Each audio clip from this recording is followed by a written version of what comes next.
Hello everyone, welcome to English Shorthand classes. Exercise 10. Get ready for the dictation.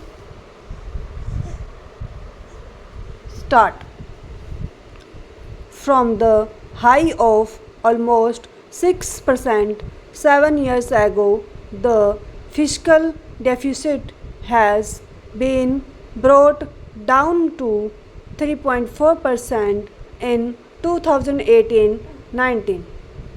The current accounts deficit against a high of 5.6% 6 years ago is likely to be only 2.5% of GDP this year. We continued the fiscal deficit notwithstanding the Finance Commission's recommendations increasing the share of the states from 32% to 42% in central taxes, which we accepted in the true spirit of cooperative federalism, thereby transferring significantly higher accounts to the states. Due to a stable and predictable regulatory regime, growing economy, and strong fundamentals, India could attract massive amount of foreign direct investment during the last 5 years, as much as $239 billion.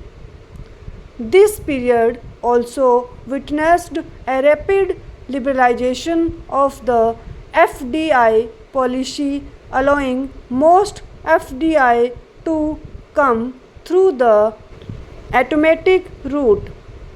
Madam Speaker, the last 5 years have witnessed a wave of next generation structural reforms which have set the stage for decades of high growth.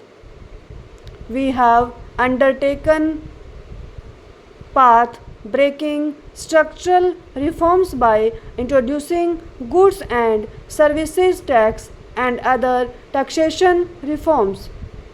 The period of 2008 to 14 will be remembered as a period of aggressive credit growth, and as per RBI, the primary reason for spurt in non-performing loans and stressed assets.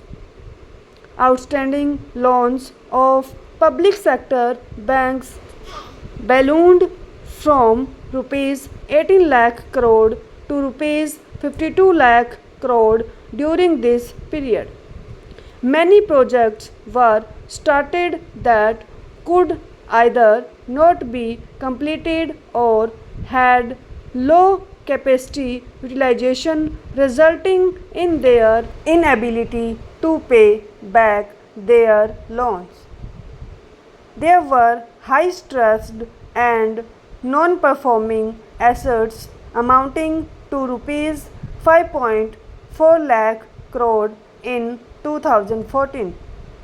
Many more were hidden through restructuring or otherwise, which were discovered during asset quality review and inspections carried out since 2015.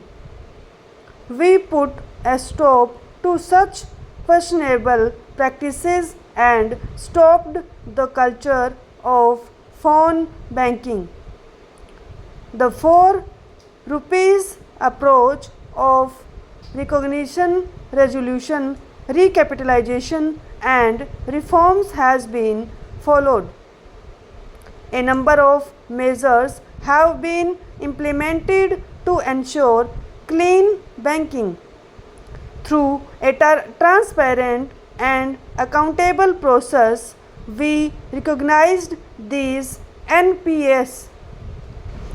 The Insolvency and Bankruptcy Code has institutionalized a resolution friendly mechanism which is helping in recovery of non performing loans while preserving the underlying businesses and jobs. Earlier, only small businessmen used to be under pressure of repayment of loans, while in the case of big businessmen, it was the headache of banks. But now, defaulting managements are either paying or existing their businesses. A large amount has been recovered by banks' stock.